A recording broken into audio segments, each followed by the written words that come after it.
Hello and welcome to IGNOU BAPSH। आज हम BPSC 110 का यूनिट नंबर 6 देखेंगे, जिसका टॉपिक है globalisation, cultural and technological dimensions. तो इंट्रोडक्शन में हमें ये बताया गया है कि जो ये ग्लोबलाइजेशन है वो कैसे इमर्ज होता है वर्ल्ड में। तो जो हिस्टोरियंस हैं वो ये कहते हैं कि जो ग्लोबलाइजेशन नाम का जो है कंसेप्ट है वो 1990s के डेकेड में इंटेंसिफाई हो जाता है, मतलब ये प्रोमिनेंस गेन करने लगता है। इस डेकेड में हमें कम्युनिकेशन साइंसेस और इंफॉर्मेशन टेक्नोलॉजी में ट्रेमेंडियस लीप भी देखने को मिलती है, जहाँ पर ये दो सेक्टर जो हैं वो अच्छे से डेवलप होकर काम करने लगते हैं। उसी के साथ साथ टेक्नोलॉजिकल बेस से अगर हम हटकर किसी और कंसेप्ट पर जाएं, तो ग्लोबलाइजेशन की वजह से सोशियो पॉलिटिकल इंटरनेशनल डेवलपमेंट भी हुआ है, जहाँ पर देश एक साथ आकर ग्लोबल कंसर्न्स को डिस्कस कर सकते हैं और उनके सॉल्यूशंस भी कर सकते हैं।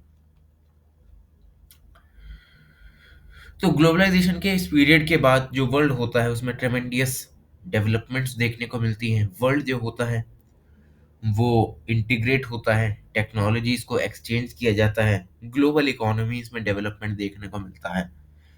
इकोनॉमीज जो होती हैं देश की इंटीग्रेट होकर काम करती हैं। अलग अलग तरह के इंटरनेशनल इंस्टीट्यूशंस बनाए जाते हैं ग्लोबल इकोनॉमी को फैसिलिटेट करने के लिए, जैसे कि WTO, वर्ल्ड बैंक, IMF, जो कि कमिटेड रहते हैं कि जो ग्लोबल इकोनॉमी है उसको सही से चलाना है, गुड्स एंड सर्विसेज का अच्छे से प्रोडक्शन करना है, ताकि जो सोसाइटी है उसे हम अच्छे से उनकी नीड्स को फुलफिल कर सकें। पर इस सभी फास्ट टेक्नोलॉजी ग्रोइंग के साथ साथ जो वर्ल्ड है और ज़्यादा इंटरकनेक्टेड हो जाता है, और इसीलिए जो यी वांग नाम के स्कॉलर हैं वो इस एज को एज अ ग्लोबल विलेज भी कहते हैं, जहाँ पर जो वर्ल्ड है वो इतना ज़्यादा इंटीग्रेट हो चुका है कि हर एस्पेक्ट में वो इंटीग्रेशन हम देख सकते हैं। भले ही वो इन्वायरमेंटल इंटीग्रेशन हो, सोसाइटल हो, ठीक है, इकोनॉमिकल हो। तो इन सभी से जो ली वांग है वो ये आर्ग्यू करते हैं कि जो ये ग्लोबल विलेज है पर ये ग्लोबल कम्युनिटी नहीं है, क्योंकि यहाँ पर जो कंटेम्पररी फेनोमिना है ग्लोबलाइजेशन का वो सिर्फ लिबरल कैपिटलिज्म और मटेरियलिस्टिक मॉडर्निटी को ही फॉलो करता है। यहाँ पर ये नहीं देखा जाता कि जो सोसाइटीज हैं उनमें किस किस तरह के लोग रहते हैं। ये सब अमीर लोगों को अच्छी सर्विसेज प्रोवाइड करने में ही लगे रहते हैं। तो ली वांग ये कहते हैं कि ग्लोबलाइजेशन की वजह से जो वर्ल्ड है वो ग्लोबल विलेज तो बन चुका है, पर ये ग्लोबल कम्युनिटी नहीं है। वो ये कहते हैं कि जो नेचुरल वे ऑफ लाइफ है लोगों की वो मैकेनिस्टिक्स और इंडिविजुअल सेंट्रिक हो चुकी है, मतलब लोग अपने फायदे के लिए ही यहाँ पर काम करते हैं। रिच और पुअर के बीच में गैप बढ़ता जा रहा है हर देश में। वहीं जो रिच और पुअर कंट्रीज हैं वो भी धीरे धीरे बढ़ती जा रही हैं। जो लीस्ट डेवलप्ड कंट्रीज हैं वो पुअर होती जा रही हैं, जिनके पास टेक्नोलॉजिकल एडवांसमेंट नहीं है, जिनकी इकोनॉमी वीक है, और जिनकी जो इकोनॉमी है वो वर्ल्ड की नंबर 1 इकोनॉमी है, ठीक है, टॉप 10 इकोनॉमीज में आती है। टेक्नोलॉजी उनके पास अलग अलग तरह की है जिससे डेवलपमेंट फैसिलिटेट हो सकता है, तो वो रिच होती जा रही हैं। इससे हो क्या रहा है कि जो सोसाइटीज हैं इन सभी देशों की वो भी डाइवर्सिफाई हो रही हैं। कुछ गरीब बनती जा रही हैं, कुछ अमीर बनती जा रही हैं। तो अब बात करते हैं ग्लोबलाइजेशन की। तो हमने इंट्रोडक्शन में भी ये देखा कि 1990s के डेकेड में हमें ट्रांसफॉर्मेशन देखने को मिलता है इंफॉर्मेशन टेक्नोलॉजीज में, और ग्लोबलाइजेशन जो होता है वो यहाँ पर एमर्ज हो जाता है। तो जो ग्लोबलाइजेशन है हम उसे सिर्फ क्या करते हैं कि टेक्नोलॉजिकल पर्सपेक्टिव से देखते हैं या फिर फाइनेंशियल पर्सपेक्टिव से देखते हैं, कि जहाँ पर वर्ल्ड की सारी इकोनॉमीज एक साथ आकर ग्लोबल कंसर्न्स को रेज करती हैं, ग्लोबल इकोनॉमी को कैसे अच्छे से चले वैसा डिस्कस करती हैं। तो ये सब होता नहीं। ग्लोबलाइजेशन को डिफरेंट डायमेंशन में स्टडी किया जाता है, जैसे कि economic, political, social, environment, cultural and technological. Therefore, globalization is a complex process by which the world is becoming a highly interconnected world through economic, political, social and cultural contrast.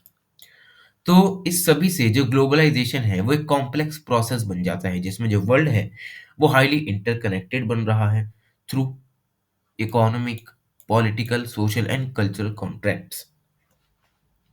Other words में अगर हम देखें तो globalisation का मतलब ही यही है, integrating and connecting cultures and communities in a new time space combinations, making the world in reality and experience more interconnected।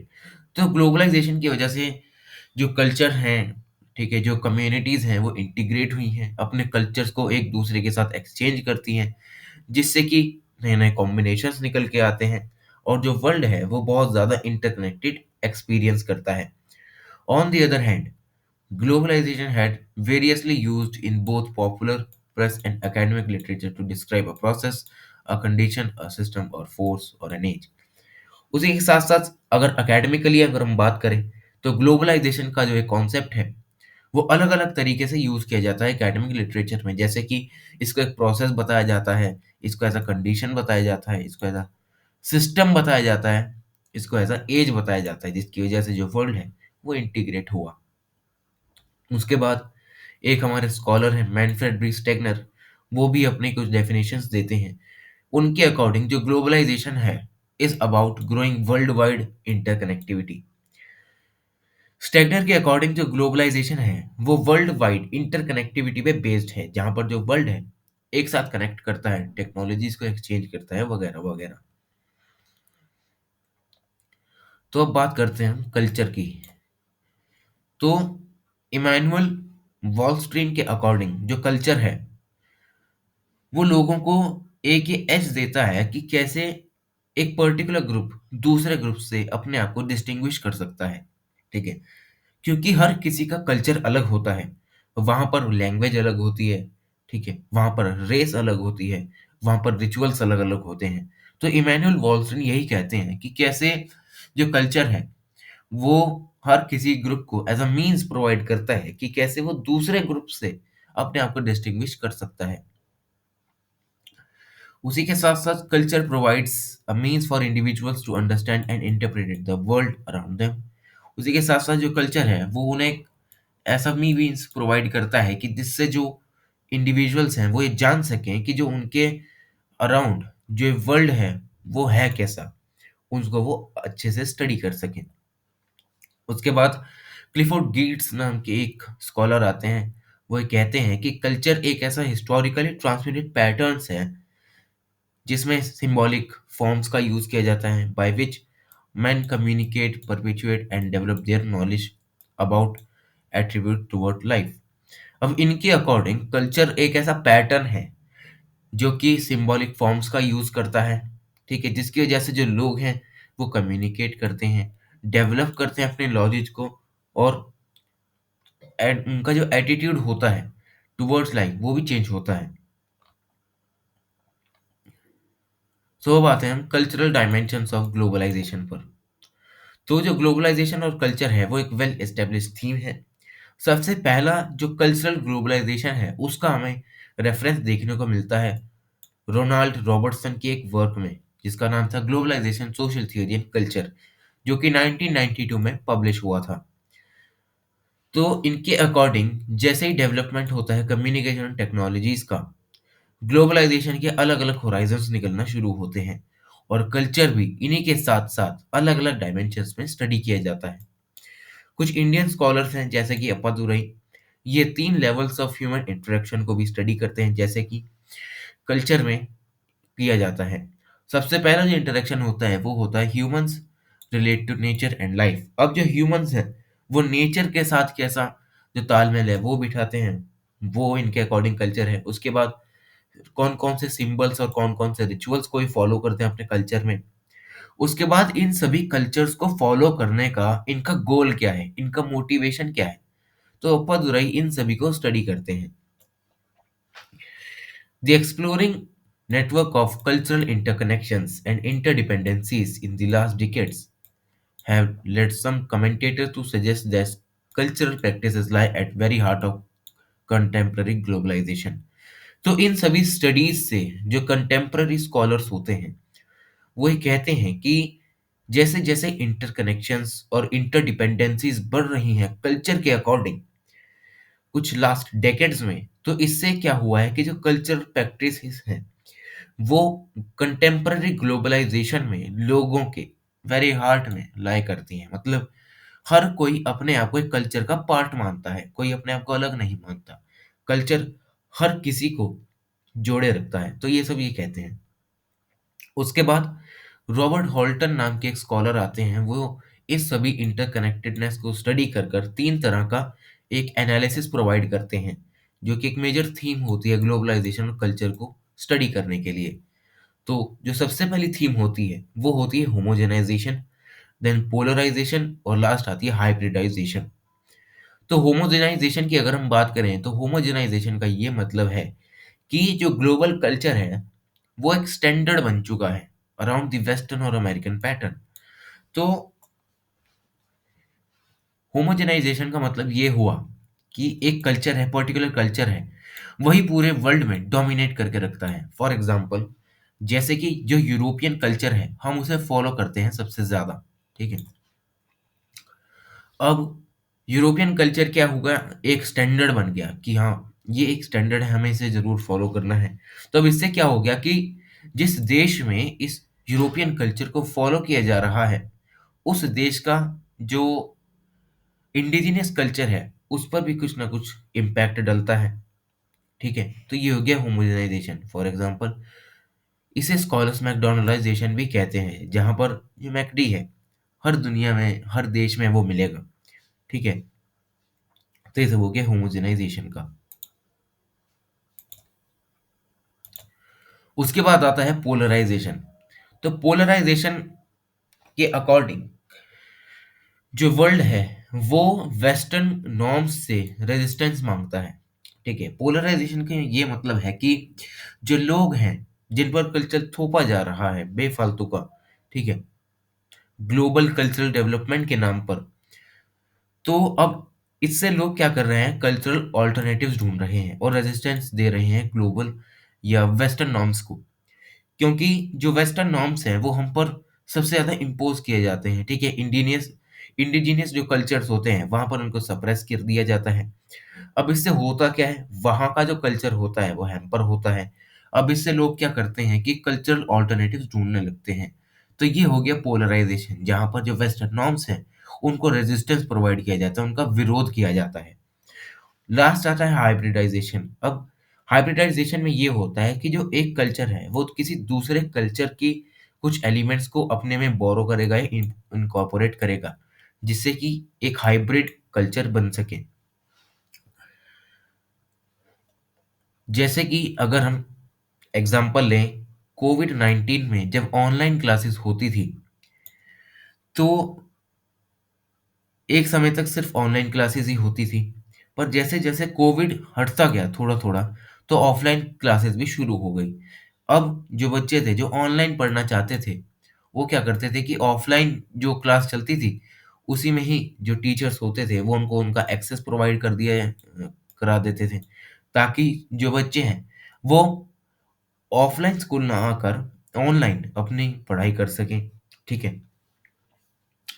तो ये एक एग्जांपल बनता है हाइब्रिडाइजेशन का, क्योंकि यहाँ पर एक हाइब्रिड बन रहा है, लोग घर बैठे-बैठे स्कूल से पढ़ाई कर रहे हैं, तो ये एक हाइब्रिड मॉडल हो गया।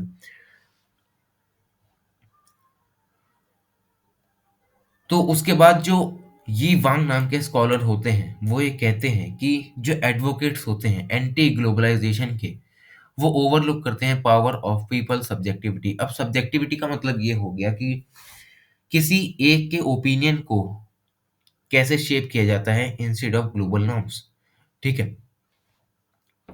Because people are not mere objects of cultural influences, but subjects who can shift various influences and reject or integrate them.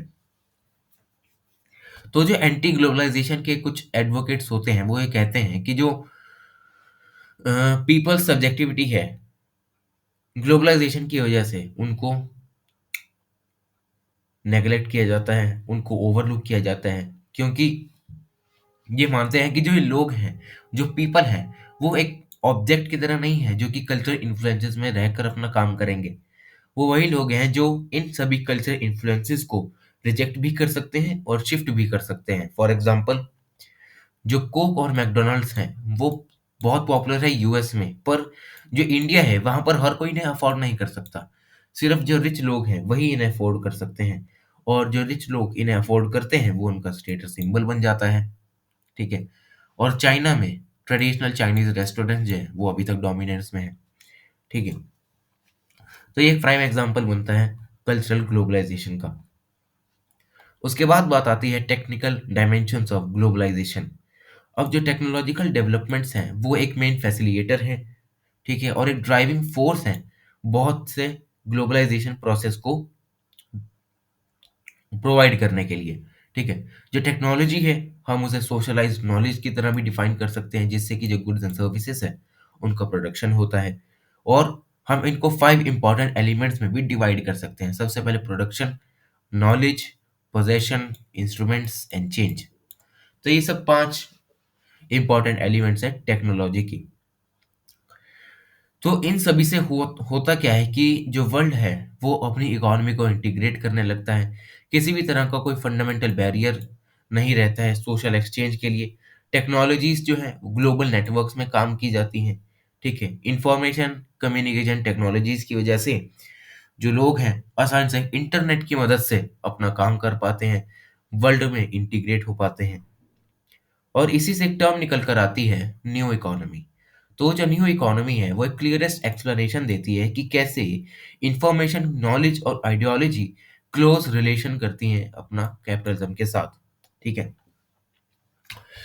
Internet and specially the e-commerce are the terms that are basically used for justifying the recent approach of technological globalism.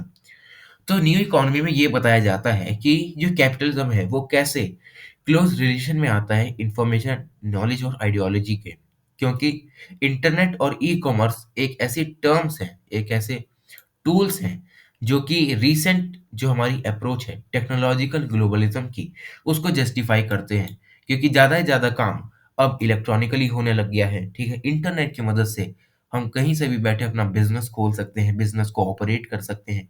तो new economy में इसकी बात की जाती है। The best way of characterising the latest globalisation wave is to be call it the great convergence. अब उसके बाद कुछ जो लोग होते हैं वो ये कहते हैं कि जो भी लेटेस्ट वेव चल रही है ग्लोबलाइजेशन की, हम उसे ग्रेट कन्वर्जेंस भी कह सकते हैं।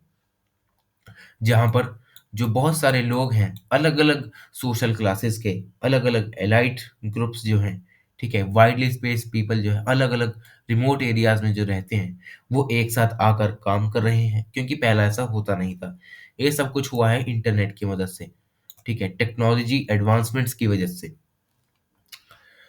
The unprecedented development of horizontal networks of interactive communication that connected the local and global was made possible through worldwide diffusion of internet। अब ये सब हुआ किससे है? ये हॉरिजॉन्टल नेटवर्क जो है इंटरैक्टिव कम्युनिकेशन का, उसमें डेवलपमेंट कैसे आई? वो आई इंटरनेट की मदद से, वायरलेस कम्युनिकेशन की मदद से, डिजिटल या सोशल मीडिया से, सोशल नेटवर्किंग टूल से। तो ये जो सभी हैं वो ड्राइविंग फोर्स माने जाते हैं टेक्नोलॉजिकल एडवांसमेंट और टेक्नोलॉजिकल ग्लोबलाइजेशन का। उसके बाद हम देखते हैं कि impact on culture with technological development.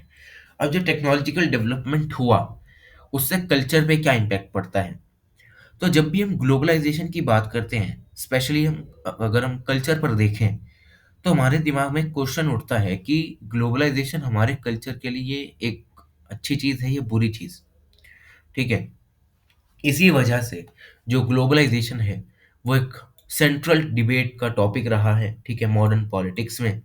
जिसमें क्वेश्चन उठाया जाता है कि इम्पैक्ट क्या हुआ है कल्चर का, ठीक है, ग्लोबलाइजेशन का इम्पैक्ट कल्चर पर हुआ क्या है, क्या इसके बेनिफिट्स हैं या सिर्फ इसके नुकसान ही नुकसान है।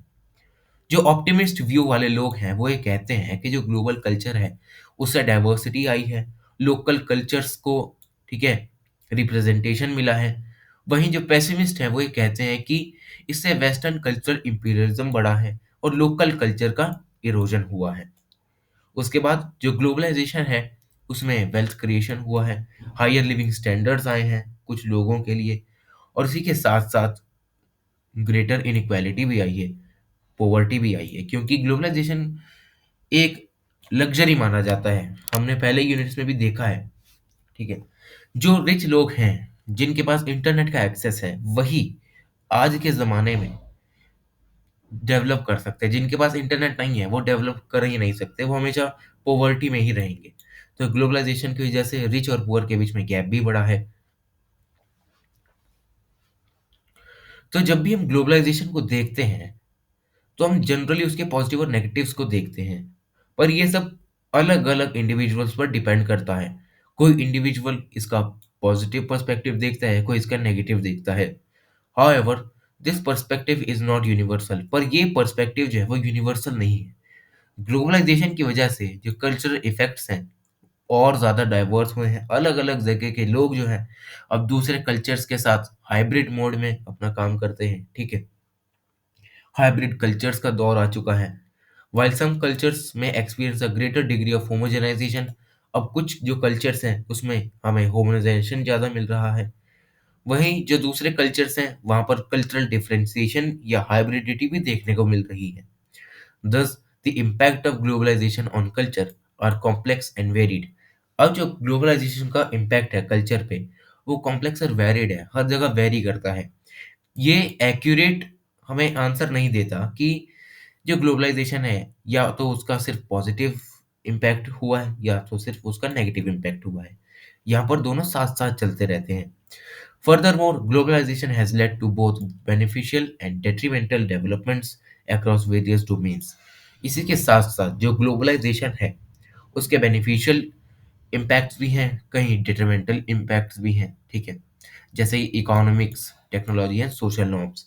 For instance, while it has facilitated the growth of some developing countries and enhanced access to education and human rights, it also led to negative consequences like the commoditization of society and nature. पर वहीं हम globalisation की बात करें, तो इससे जो developing countries हैं, वहाँ पर एजुकेशन बढ़ी है, ठीक है, ह्यूमन राइट्स का यहाँ पर इंट्रोडक्शन हुआ है। वहीं अगर हम इसकी कुछ नेगेटिव साइड्स भी देखें, तो इससे सोसाइटी को एक ऐसा कमोडिटी बना दिया गया है कि सोसाइटी जो है कमोडिटी है, उसको ऑब्जेक्टिफिकेशन कर दिया गया है। नेचर को एज अ ऑब्जेक्ट यूज किया जाता है ग्लोबलाइजेशन के प्रोसेसेस में। तो अल्टीमेटली जो इफेक्ट्स हैं या जो इम्पैक्ट्स हैं ग्लोबलाइजेशन के, वो मल्टी फेसेटेड हैं, वेरी करते हैं हर जगह, ठीक है? जिससे कि जो कल्चरल डाइवर्सिटी है, वो इनएडिक्वेटली यहाँ पर डिवाइडेड रहती है। तो ये खत्म होता है हमारा यूनिट नंबर 6 बीपीएससी 110 का। Thank you so much.